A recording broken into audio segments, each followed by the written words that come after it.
This is our week 4 power rankings. And so, listen, I did this again.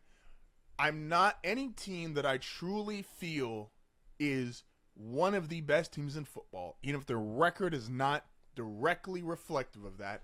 I'm not going to discredit them just because they're off to a slow start. So, starting with that, of course, is at number 10, the team that just dominated the Dallas Cowboys, the Baltimore Ravens. Look, nobody is going to tell me that there is 10 teams better than the Baltimore Ravens. When this team is working, it's going, Lamar, Derrick Henry, we saw exactly what they look like. Get up to a 28-6 lead. Am I, not just because of Tony, but am I genuinely concerned of how they play in the fourth quarter? 1,000%. Am I genuinely concerned about John Harbaugh? Has he expired as his time as a coach and does a new message being there? Yeah, that's valid. But this team just has way too much talent, way too much. But MVP at quarterback, one of the best running backs of a generation, still has a good offensive line, still has defensive talent. Again, I think there is some issues. I think Marlon Humphrey has clearly lost a step. I think Kyle Hamilton is, while he's still a great player, I do think the loss of Mike McDonald has made him less of an impact player because he no longer has the great scheme to just back him up. But again, I don't think there's 10 teams better than this. So the Baltimore Ravens, number 10.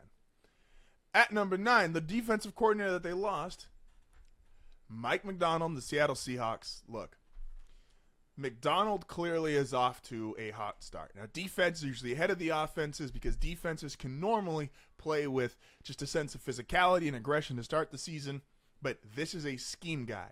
And his scheme, it works, and it clearly works. This is not a reality of, oh, he was just with Baltimore and he had super high-end talent. Seattle went from one of the worst defenses in the NFL to almost the exact same personnel, and now they're number 2 only to the Pittsburgh Steelers. Mike McDonald is a great teacher. Whether we're going to find out by the end of the season if he's a great head coach, but he has already proven he is a great teacher. He had a system, he had a philosophy, he taught it, he is teaching it, and now he has the Seattle Seahawks 3-0. They're my number 19. Number 8 is the New York Jets. Look, I know I just talked about them in the previous segment, but if this is truly who they are, and these next few weeks are going to let us know, if this is truly who they are, Aaron Rodgers is about 80% of who he was during MVP years in his prime. If the defense, which we believe will get better, Breece Hall, Garrett Wilson, if this is truly who they are, and this is the biggest wild card to me, they will keep going up, and this will be 1,000% a playoff team. But not quite there with them yet, but this is they have the skeletons of, this is the bare making of the team that the New York Jets eventually want to be. Number 7 is the Packers. This might be, I feel myself more and more like I'm about to turn this into just a coaches list, top 10 coaches, and that feels like who's going to be the top 10 teams because coaching does matter, and I think this season more than others with the resurgence of backup quarterbacks and the clear situational football that we see the teams that are great at it and the teams that are not. Again, I'm nervous because the Jordan Love injury, it's just he's either now he's young, so either he's got a miraculous body or just regular young healing, but him playing hampered, how he's going to play coming off that injury is going to be tentative. I think this is going to probably deter me for a while for putting them as a top 5 team, but Matt LaFleur has got to be, I didn't have him in my top 4 head coaches or my great head coaches, but he has made me look stupid ever since I said that. This guy clearly knows what he's doing. Again, it's not just an Aaron Rodgers thing. It's not just a Jordan Love thing. Look what he's doing with Malik Willis. This guy is one of the best offensive minds in football. This team's got to be top 10. And again, if Jordan Love comes back, he starts playing healthy, this is a real argument for number 5 and a real legitimate threat to come out of the NFC. I'm not going to put the Niners any lower than 6 at the moment. Again, there's a lot of injuries. And does it look bad because you probably played the one team that is more injury prone than you in the Los Angeles Rams? 1,000%. But even with all those injuries and all the guys out, Brock Purdy looked great. It looked like he really built up some confidence, which is going to be huge because you're going to get Debo back. Eventually, Ayuk will actually show up.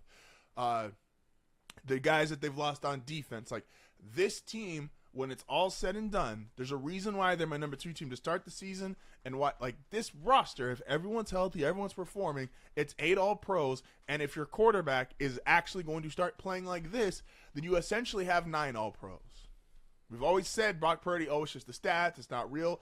I got to eye test him on Sunday, and the eye test said, yes, Stafford played better, but Stafford's a great quarterback. So if Purdy is just only losing to, like, the Staffords of the league and the Mahomes of the league, that's a great QB. A little disappointed, but number 5, I'm not going to bring you down too far. One of my general rules is one bad loss to me isn't enough to knock you out of, like, your general area or space, but you get to 2 bad losses, well, then now we can talk. And so the Houston Texans, look, I still believe in C.J. Stroud. They got their ass kicked in Minnesota. But again, I believe in C.J. I believe in DeMeco Ryans. The offense looked great week 1. Hasn't looked so great the last couple of weeks. But I believe in C.J. I believe in Stephon Diggs. They didn't have Joe Mixon on Sunday. I do think that when he comes back, the running game, it'll be more improved. And again, I'm not jumping off the Houston Texans bandwagon just because of one bad loss. A team that I will put up, look, the Minnesota Vikings, I could use the exact same logic that I use with the Jets, or I'm sorry, with the Packers, that because I don't truly believe in their quarterback, that there's a valid argument that they'll never be this high. But again, I could say this is a coaching list, and you'd probably get a really similar, if I just did top 10 teams and top 10 coaches, you get really similar. Is there a better offensive coordinator / defensive coordinator combination than what the Vikings have with O'Connell and Brian Flores right now?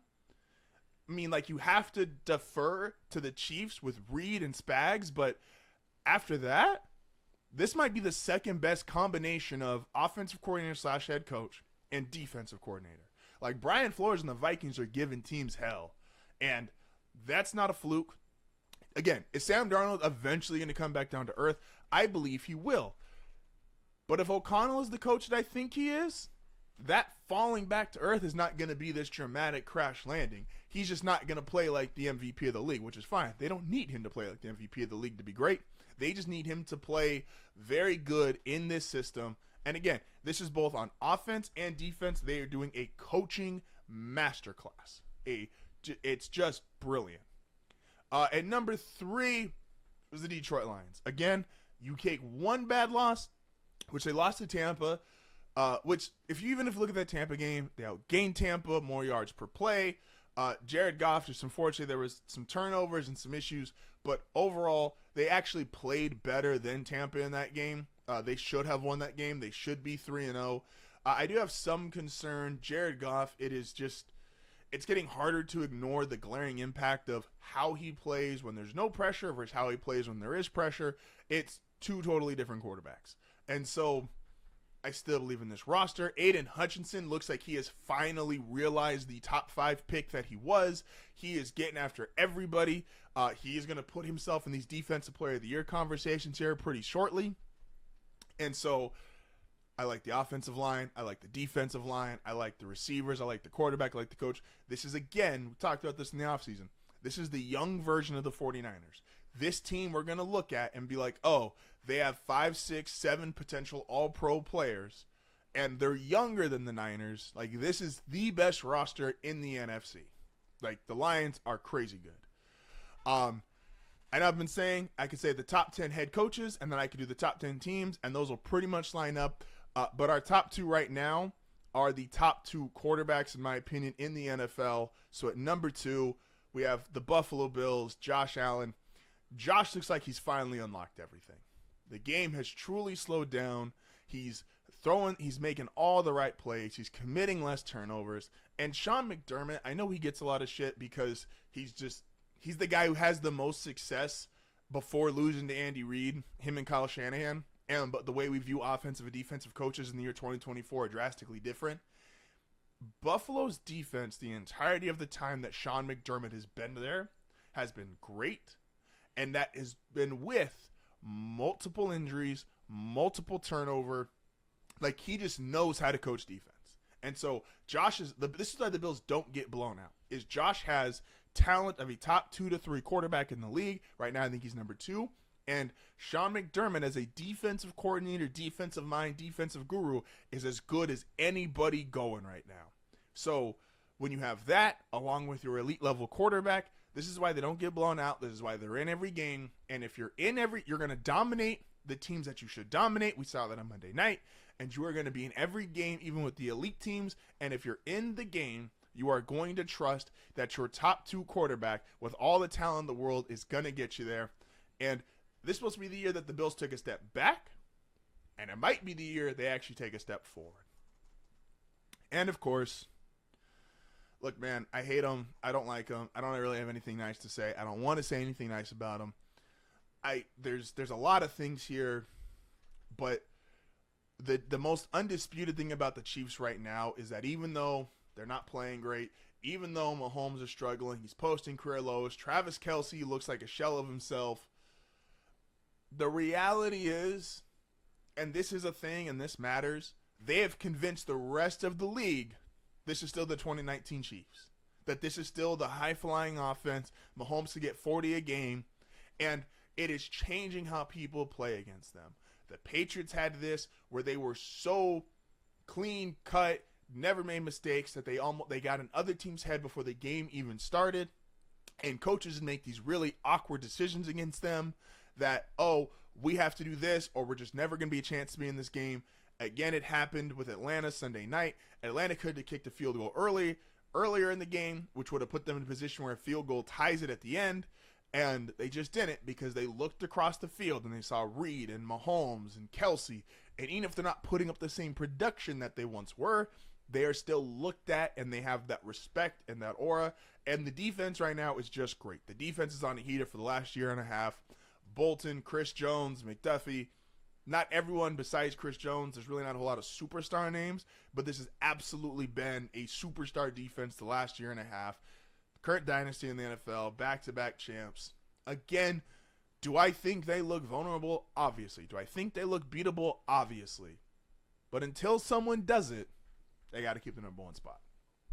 So that is our NFL power rankings for week 4. Again, when I'm looking down at the bottom of it, it's like teams like the Ravens, who I just think are too talented, the 49ers, and then there's other teams where I'm like, if this is what you really are going to look like, the Jets and Seahawks, then you're clearly top 10 teams. These will start to feel a little more, I'll feel a little more confident about long term and the totality of the season here in another couple of weeks. But yeah, man.